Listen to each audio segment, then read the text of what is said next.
Baik, pada hari ini kita akan melihat salah satu hal yang harus dimiliki oleh seorang guru penggarap itu membacakan ini, dan yang kita pakai itu adalah sebagai standar umum adalah nilai-nilai yang diakui sebagai nilai yang baik oleh kebanyakan orang. Karena begini, ada yang kita pikir itu nilai yang baik, ternyata bagi orang lain itu bukan nilai yang baik. Karena yang kita pakai adalah nilai yang secara umum diketahui sebagai nilai yang baik. Baik, sekarang kita lihat bahwa apa yang kita lakukan itu ternyata berhubungan dengan kebutuhan dasar manusia. Sering kita melihat selama ini, baik saya pribadi maupun teman-teman juga anak kita lihat bahwa kadang dia melakukan sesuatu tidak sesuai dengan apa yang kita pikirkan, ya, atau tidak sesuai dengan aturan. Ternyata ini Dr. William Gasser bilang hal itu berkaitan dengan kebutuhan dasar seorang manusia, dan dia melakukan sesuatu itu pasti ada tujuannya, yaitu untuk memenuhi kebutuhan ini. Misalnya kita temukan, misalnya ada anak-anak yang berkelahi di dalam kelas, misalnya dalam proses pembelajaran dia tidak terlalu muncul, tapi kemudian dia berkelahi dengan teman. Ternyata itu kadang juga karena anak itu butuh pengakuan. Itu berkaitan dengan kebutuhan yang kelima, kekuasaan. Jadi dia itu sebenarnya butuh bahwa dia diakui bahwa dia hebat. Karena kita dalam kelas sering mengatakan yang hebat adalah orang yang bisa menjawab tidak punya pertanyaan. Sehingga yang tidak bisa menjawab pertanyaan itu mereka rasa dirinya ternyata kita mimpi bahwa dia hebat dan diakui oleh dirinya sendiri itu orang. Kemudian kebutuhan untuk pertama ini, misalnya begini, ada teman yang membawa bekal, ya. Kemudian ada teman ini mencuri bekal tersebut. Ketika kita tanya, kenapa kau ambil? Jawabannya adalah karena saya lapar. Dia mencuri karena dia ingin mempertahankan hidup. Atau anak-anak yang bolos, dia bolos pergi beli di luar. Kita kadang berbeda, ini anak tidak ikut aturan. Padahal dia pergi itu karena dia lapar, ya. Dia ingin mempertahankan hidupnya. Seperti itu. Kesenangan dan kekuasaan. Nah itu yang pertama. Kemudian yang berikut, ya, keyakinan di sekolah. Ya. Seperti yang saya bilang tadi, selama ini kita mengenalnya aturan. Ya, aturan. Kalau kita membuat aturan, berarti ada satu pihak yang membuat dan ada pihak lain yang melakukan. Sehingga kalau tidak melakukan itu, apa namanya? Kita kenal itu punishment atau reward kan, benar? Iya, ada punishment reward. Ya, itu. Jadi ada orang lain yang membuat peraturan, yang lain menjalankannya. Tetapi kalau keyakinan sekolah, kita sendiri yang menyusunnya atau membuatnya, dan itu lahir dari nilai-nilai yang kita yakini dapat membawa kita pengaruh bagi proses perjalanan kita, terutama di sekolah. Jadi yang kita buat itu adalah keyakinan sekolah. Selama ini yang kita kenal adalah peraturan sekolah, sehingga ada orang yang melakukannya, ada orang yang dari kenyataan seperti itu. Maka dalam proses pendidikan guru penggerak ini kami menyebutnya keyakinan sekolah. Ya. Lalu bagaimana cara membuatnya? Nah, ini langkah-langkahnya. Yang pertama, semua warga sekolah atau kelas mencurahkan tentang hal-hal yang perlu disepakati bersama. Dalam kalimat yang positif, kita kadang itu membuat peraturan dalam kelas, jangan membuang sampah. Itu kan kalimat negatif. Lalu bagaimana caranya supaya kalimat itu menjadi kalimat yang positif? Misalnya begini, kami guru dan peserta didik mencintai kebersihan, misalnya itu contoh. Jadi kita susunnya dalam kalimat yang positif. Selama ini kan kita menyusun itu dalam kalimat yang negatif. Jangan membuang sampah, jangan merokok di sini. Nah, itu. Sehingga agak nilainya. Tapi kalau kita menyusunnya dalam kalimat yang positif, maka memiliki hal yang positif juga kepada kita. Kemudian meninjau kembali daftar surat pendapat warga sekolah atau kelas yang disusun, kemudian meninjau ulang kegiatan sekolah atau kelas secara bersama-sama. Setelah ditinjau dan disetujui dengan kelas dengan datangnya oleh warga sekolah, jadi kita semua harus tanda tangan itu keyakinan kelas. Kemudian keyakinan kelas atau sekolah itu dipajang di tempat yang mudah dijangkau. Selama ini yang kita pakai adalah apa yang dibuat oleh atasan, itu yang kita ikuti. Ya, sehingga kalau kita tidak melakukan itu tidak ada tidak ada rasa beban. Tetapi kalau kita sendiri yang menyusunnya, pasti kita akan merasa kurang. Itu tentang keyakinan sekolah. Kemudian kita lihat yang berikut tentang posisi kontrol. Sebagai guru di sekolah, ya, kita punya tugas untuk menuntun agar anak itu mencapai kebahagiaan dan keselamatan yang setinggi-tingginya itu dalam kurikulum merdeka. Jadi kita membimbing yang selama ini kita berpikir bahwa kita adalah seorang pengajar hanya menjejali anak dengan berbagai macam ilmu pengetahuan. Ternyata setelah saya ikut ini pendidikan guru penggarap ini, kita adalah pembimbing. Kita membimbing anak-anak supaya mereka mencapai keselamatan dan kebahagiaan. Dan untuk itu kita harus menerapkan disiplin positif di sekolah. Salah satu cara. Jadi dalam rangka menerapkan disiplin di sekolah, kita guru itu harus mengenal posisi kontrol kita itu seperti apa, supaya kita itu tidak salah mengambil tindakan. Mungkin selama ini kita baca di situ ada penghukum, pembuat orang merasa bersalah, teman, pemantau, manajer. Kira-kira kita selama ini ada di mana, saudara-saudara?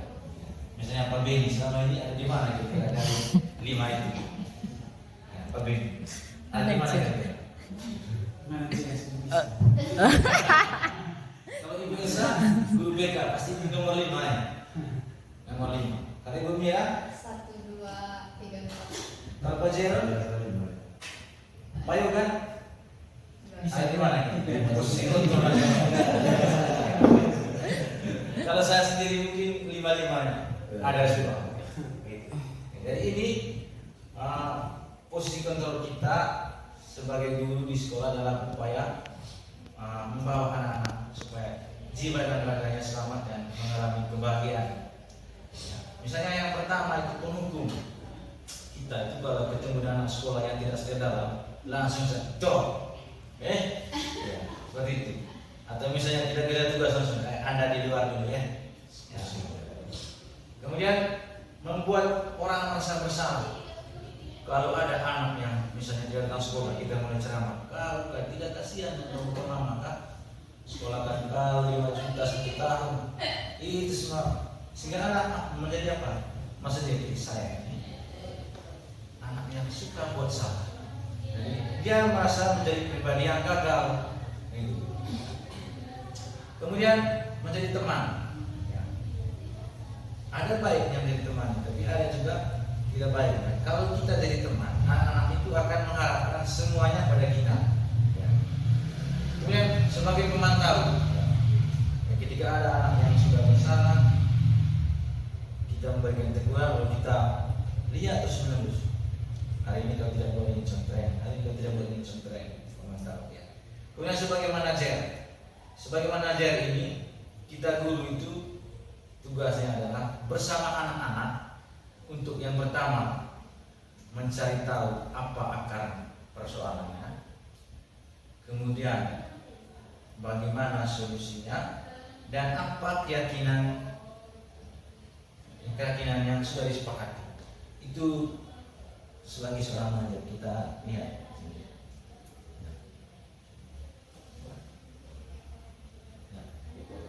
Misalnya sebagai penghukum, seorang guru mendisiplinkan peserta didik dengan hukuman fisik atau verbal. Ini sering kita alami, ya, hukuman fisik. Yang setiap dalam berikut di sekolah kita. Gitu. Kemudian membuat orang merasa bersalah. Suara kita lembut sih, cuman ya membuat anak itu menjadi selalu merasa dirinya orang yang gagal karena selalu berbuat salah. Posisi sebagai mentor. guru bersama bisa didik melakukan sesuatu, mempersilahkan peserta didik untuk mempertanggungjawabkan perilakunya, mendukung peserta didik menemukan solusi atas permasalahannya, dan mendukung peserta didik memperbaiki kesalahan. Yang kita buat selama ini, kita yang cari solusi, suruh anak yang buat. Nah, sehingga kadang hal itu dilakukan untuk kita. Tetapi kalau misalnya kita membiarkan anak menemukan solusinya sendiri, dia pasti melakukannya. Baik. Berkaitan dengan posisi yang kelima tadi, di situ kita menerapkan segitiga restitusi. Seperti apa segitiga restitusi? Mari kita lihat. Jadi ada 3 langkah penting dalam segitiga restitusi ini. Yang pertama itu menstabilkan identitas. Jadi kalau ada anak yang buat salah, kita sebagai guru mendengarkan dia dan kemudian kita menguatkan dia dengan mengatakan begini, bahwa semua orang itu pernah melakukan kesalahan. Jadi bukan hanya dia, misalnya saya guru juga pernah melakukan kesalahan dan pasti ada alasan anak itu melakukan kesalahan. Misalnya tadi saya bilang, kalau jam 11 siang anak-anak itu kadang keluar sekolah, padahal mereka pergi membeli makanan karena dalam sekolah tidak jual makanan. Padahal dia keluar itu karena lapar. Tetapi karena kita lihat itu dia melanggar aturan sekolah, kita langsung beri hukuman. Tapi kalau dengan cara seperti ini, segitiga restitusi, kita memanggil anak itu dan yang pertama kita lakukan ini menstabilkan identitasnya, bahwa semua manusia pernah melakukan kesalahan dan orang melakukan kesalahan itu karena ada sebabnya. Kemudian validasi kebutuhan. Orang melakukan kesalahan karena ada alasannya. Kemudian kita harus memastikan atau bertanya kepada dia bahwa ada cara yang lebih efektif untuk mendapatkan apa yang dia butuhkan. Misalnya kalau dia lapar, kira-kira caranya seperti apa supaya dia bisa mendapatkan makanan? Apakah dengan bolos atau dengan cara yang lain? Kemudian yang ketiga, menanyakan keyakinan. Tentu hal ini kita lakukan kalau kita sudah buat keyakinan bersama. Jika kita tanya kepada dia, nilai apa yang sudah kita sepakati bersama, dan kalau mau menjadi orang seperti itu. Dan di situ kita memberikan kebebasan kepada dia untuk mencari solusi. Kira-kira bagaimana caranya dia supaya kalau dia lapar, dia bisa mendapatkan makanan tanpa harus melanggar aturan sekolah. Itu segitiga restitusi. Hal ini yang kadang kita abaikan dan kita lebih memilih nomor 1 dan sampai nomor 4 tadi. Sudah saya sendiri alami. Kadang walaupun sudah ikut pendidikan cetak. Baik, itu saja materi saya tentang budaya positif, dan tadi yang pertama itu tentang visi seorang guru penggerak. Yang berikut mungkin ada pertanyaan dari teman-teman terkait dengan materi ini yang bisa kami jawab nanti. Ada saya, ada Ibu Vince sebagai senior, kemudian ada Ibu Ade sebagai pengajar praktik. Baik, selamat pagi untuk kita semua, terutama Bapak Ibu. Pertanyaan dari saya singkat saja. Memang kalau kita lihat fenomena yang terjadi ketika misalnya seorang guru memberikan sanksi kepada peserta didik, misalnya ambil contoh seperti yang disampaikan oleh pemateri tadi, bahwa ketika si A tidak mengerjakan tugas, maka kita minta untuk sementara di luar ruangan kelas untuk tidak mengikuti pelajaran saat itu. Nah, kira-kira ketika melihat fenomena seperti itu, kira-kira tindakan apa yang diambil oleh guru ketika guru itu melakukan hal seperti itu, sementara di satu sisi anak ini mesti dituntut untuk memperoleh materi hari itu. Tetapi tadi kan kita tidak mengizinkan peserta didik itu untuk bergabung dengan temannya di dalam ruangan kelas. Lalu yang kedua, tadi juga singgung berkaitan dengan budaya positif. Ya, ada 5 tadi. Yang pertama tadi tentang kebajikan universal. Ya. Yang saya mau tanyakan di sana itu kan, kalau saya memahami dari katanya itu universal secara umum, kira-kira menurut pendapat dari Bapak Ibu sekalian, apakah keempat poin yang ada tadi itu kan ada 5, apakah keempat poin yang tersisa itu tidak mencakupi atau melingkupi dengan poin yang pertama itu? Begitu. Terima kasih banyak. Pertanyaan tadi, poin yang mana? Poin yang di mana? Yang ini? Yang budaya positif pertama. Ya. Di situ kita membaca ini. Ketika kita mau berbicara tentang budaya positif, berarti kita harus bertemu dengan 5 hal ini. Ya. Yang pertama nilai, ya. Kemudian kebutuhan dasar manusia, kemudian keyakinan sekolah, dan posisi kontrol guru dan segitiga disiplin. Artinya begini, ketika kita ingin membangun budaya positif di sekolah, berarti kita harus pertama berangkat dari nilai-nilai universal. Ya. Setelah kita memahami apa itu nilai-nilai universal, kemudian yang kedua kita lihat kebutuhan dasar manusia. Ketika kita memahami kebutuhan dasar manusia dan ada orang yang melakukan kesalahan, kita harus melihat bahwa ternyata dia melakukan ini karena kebutuhannya akan ini, ya, seperti itu. Kemudian tentang keyakinan sekolah, untuk membuat keyakinan sekolah ini diharapkan atau diusahakan nilai-nilai itu harus muncul dari pribadi-pribadi yang ada di sekolah atau pribadi-pribadi yang ada di sebuah kelas, sehingga nilai itu bukan dibuat oleh orang di luar kelas untuk orang di dalam kelas, tetapi dibuat oleh orang yang di dalam kelas untuk mereka sendiri, sehingga mereka melakukannya karena mereka sadar bahwa hal ini penting. Kalau dibuat oleh orang di luar kelas untuk orang di dalam kelas, bisa saja menurut mereka yang di luar kelas itu penting, tetapi orang yang di dalam kelas itu tidak penting. Kemudian posisi kontrol guru. Untuk berbicara budaya positif di sekolah, kita sebagai guru di sekolah harus mengenal kira-kira posisi kontrol saya untuk bisa membawa anak-anak itu mencapai kebahagiaan dan keselamatannya. Posisi kontrol yang mana? Apakah yang nomor 1, nomor 2, nomor 3, nomor 4 atau nomor 5? Dan menurut pemahaman yang kami peroleh berdasarkan proses pendidikan di guru penggerak ini, posisi kontrol yang paling baik supaya kita bisa membawa anak-anak mencapai keselamatan dan kebahagiaan adalah posisi kontrol yang kelima, itu sebagai seorang manusia. Kemudian dalam mempraktekkan posisi kontrol itu kepada peserta didik, segitiga di sini yang kita pakai seperti itu, ya.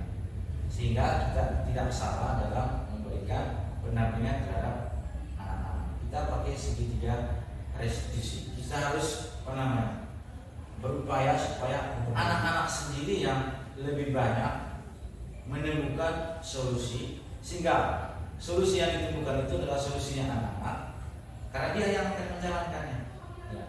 Sehingga tidak bertabrakan nanti, yang tidak mau seperti ini tapi dia tidak mau, ya, seperti itu. Saya pikir guru BK lebih paham yang ini, ya. Kita menghukum anak-anak sementara kita dituntut untuk supaya anak itu ikut dalam pembelajaran, ya. Karena itu jadi maka dalam proses pendidikan guru penggerak ini diharapkan supaya guru itu tidak menggunakan posisi kontrol nomor 1 sampai nomor 4, tetapi menggunakan posisi kontrol yang kelima. Sehingga kalau ada anak yang tidak mengerjakan tugas, tidak harus langsung dihukum, tetapi kita cari dulu akar masalahnya di mana dan cara untuk menyelesaikannya seperti apa, sehingga kita tidak menghukum dia keluar dari ruangan, tapi diikutsertakan di dalam proses pembelajaran sambil kita bersama dia mencari jalan keluar supaya tugasnya bisa dikerjakan. Seperti itu. Mungkin ada tambahan dari Ibu Adel atau Ibu Sri. Diskusi politik orang yang karena pada saya tadi pertanyaan dari Pak Willy berkaitan dengan yang pertama tadi hukum, apakah ada nilai kebajikan di sana? Kalau kita lihat bersama yang namanya hukum itu kan pastinya memang tidak ada nilai tambahnya di sana ya. Yang pastinya anak-anak nanti kalau misalnya kita sering melakukan yang namanya hukum, anak-anak itu mereka akan melaksanakan sebuah kegiatan, tapi itu dengan keadaan terpaksa karena takut dihukum. Yang besok ada tugas, ini ada tugas besok takut dihukum lagi maka saya kerja, tapi tidak ada nilai nilai positif dalam diri anak itu. Betul-betul dia melaksanakan sesuatu itu hanya karena dihukum. Sehingga untuk menghukum itu nilai universalnya tidak ada, nilai kebaikannya biasanya itu benar tidak ada. Kemudian seperti yang dijelaskan oleh Pak tadi Pak Dias bahwa benar cerita ayo pasti ada saatnya kita juga akan hukum, apalagi kita di NTT ini di Manggarai ya, itu boleh dijadikan sebagai sebuah kebiasaan selama ini menghukum, kemudian membuat anakku merasa bersalah, dan diharapkan supaya pelan-pelan kita coba masuk ke nilai yang kelima itu tadi sebagai belajar, coba kita guru sebagai coachingnya di sini nanti sebagai coach, kita menanyakan anak itu menggali dalam diri anak itu apa penyebab yang melakukan hal itu, kemudian nanti anak itu bisa menemukan sendiri solusinya, dan diharapkan nanti dengan kalau kita misalnya menemukan sendiri hal itu nanti akan dijadikan sebuah kebiasaan yang baik untuk diri anak itu sendiri. Oke, baik, terima kasih kepada Ibu Adel. Mungkin ada yang bertanya saja. Nah, Baik, selamat pagi untuk kita semua. Tadi menarik ada penjelasan tentang perilaku siswa atau peserta didik. Misalnya mereka keluar sekolah tadi dengan satu alasan, lapar, berbelanja, tetapi bertentangan dengan norma atau aturan yang berlaku di sekolah.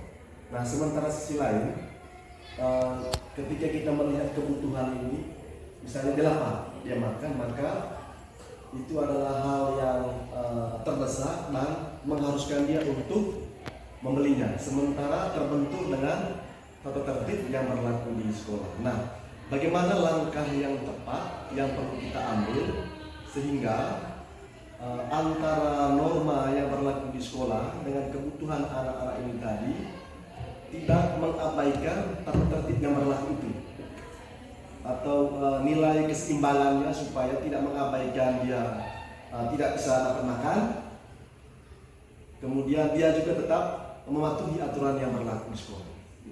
Bagaimana? baik, itulah gunanya dalam menyelesaikan sebuah soal, utama tindakan indisipliner dari peserta didik, kita menggunakan segitiga restitusi. Dimana yang pertama tadi kita memberikan penguatan kepada dia bahwa setiap orang pasti melakukan kesalahan dan pasti pernah melakukan kesalahan. Kemudian yang kedua, orang tentu melakukan kesalahan karena ada alasan. Kemudian di sini kita lihat ada cara yang lebih efektif untuk mendapatkan apa yang dibutuhkan. Ya. Jadi kita menyelesaikan persoalan itu tentunya setelah anak itu melakukan kesalahan, bukan sebelum. Ya. Dari di sini kita mendorong anak itu supaya dia temukan caranya supaya ketika dia ada di sekolah dan dia lapar, dia bisa memperoleh makanan. Ya. Jadi kita dorong dia untuk temukan caranya. Ya. Misalnya kalau keluar sekolah itu bagaimana caranya? Atau bagaimana caranya ketika dia lapar, dia tidak harus ke sekolah, dia tidak harus ke kantin atau keluar sekolah. Bagaimana caranya supaya ada makanan? Ya. tentunya pasti dia temukan cara seperti ini. Misalnya yang pertama, kalau misalnya dia lapar di sekolah dan tidak ada makanan di sekolah, dia pergi keluar dan izin. Itu yang pertama. Atau yang kedua, misalnya kalau tidak diberikan izin oleh sekolah untuk keluar pada saat proses pembelajaran, maka yang dia harus buat adalah membawa bekal dari rumah supaya pada saat jam 11 sampai 12 itu dia lapar dan dia bisa makan. Dan kita mendorong anak-anak supaya menemukan solusi yang bisa membantu dia sehingga pada saat dia lapar dia bisa makan dan tidak melanggar aturan. Itu gunanya kita pakai segitiga restitusi. Sebenarnya ini adalah cara yang untuk sementara paling ampuh untuk bagaimana menyelesaikan tindakan-tindakan indisipliner di sekolah. Terima kasih. Mungkin ada lagi, pemirsa. Saya pikir guru BK ada dua guru BK, Yoga dan pemirsa. Pasti mereka masuk di poin yang kelima. Itu saja hal yang bisa saya bagikan kepada Bapak Ibu sekalian. Sekarang saya mungkin minta closing statement atau kata penutup dari Ibu Adel bagi teman-teman dan saya pada siang hari. Pada saya berikan. Terima kasih. Terima kasih untuk Elias yang sudah berbagi, tadi berbagi apa yang didapati oleh Elias di program Guru Penggerak yang bisa berbagi dengan teman-teman di sini. Memang untuk tujuan yang pertama tadi saya di sini, selain ini, yang materi yang pertama tadi tentang fisik. Sebenarnya tentang fisik itu banyak sebenarnya. Setelah menyampaikan itu tadi, coba melihat kembali visi sekolah. Apakah visi sekolah bukan untuk wanita, tetapi untuk melihat apakah selama ini saya sudah melaksanakan visi sekolah ini, istilahnya untuk merefleksi.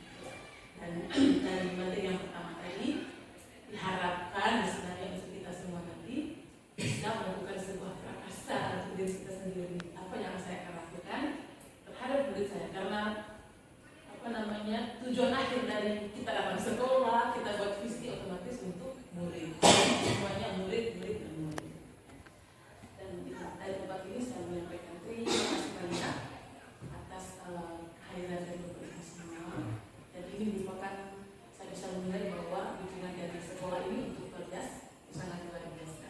Dukungan tidak hanya dari kata-kata saja, kami dukung, tetapi di sini ada buktinya bahwa kita bisa mendengar bersama dari apa yang didapatkan oleh Elias dalam program pendidikan berkelanjutan. Kemudian kita sudah mengganggu waktu masuk kelasnya atau bagaimana. Saya sekali lagi mohon maaf dan terima kasih banyak untuk kesempatan yang sangat luar biasa ini tadi. Dan diharapkan untuk kedepannya semoga kita tetap membantu, mendukung Elias dalam program berkelanjutan. Dan apa yang dilakukan tadi itu salah satu belajar juga, proses belajar yang ditempuh oleh Elias dalam program pendidikan berkelanjutan. Armang lebar dan sesuai karena masih banyak yang di depan Elias, masih lagi 4-5 bulan dan setiap bulan itu pasti ada kegiatan berbagi yang dilakukan oleh Elias. Materi-materi yang dilakukan itu dan untuk tujuannya bukan untuk Elias sendiri tetapi untuk kelembagaan. Terima kasih atas waktunya. Baik, terima kasih kepada Ibu Adel yang sudah memberikan beberapa masukan kita di sini. Sebagai pribadi saya mengucapkan terima kasih kepada Ibu Adel yang pada hari ini mengunjungi sekolah kami dalam rangka pengambilan individu yang kedua kepada saya dalam proses pendidikan guru penggerak ini. Kiranya dia yang akan datang, Ibu Adel tidak jemu-jemunya untuk mendampingi saya sehingga saya bisa mengikuti kegiatan ini sampai selesai dan ada banyak hal yang bisa membuat saya maju dan berkembang baik sebagai pribadi maupun sebagai seorang guru di SMK Sekolah Nasional Morajo, sehingga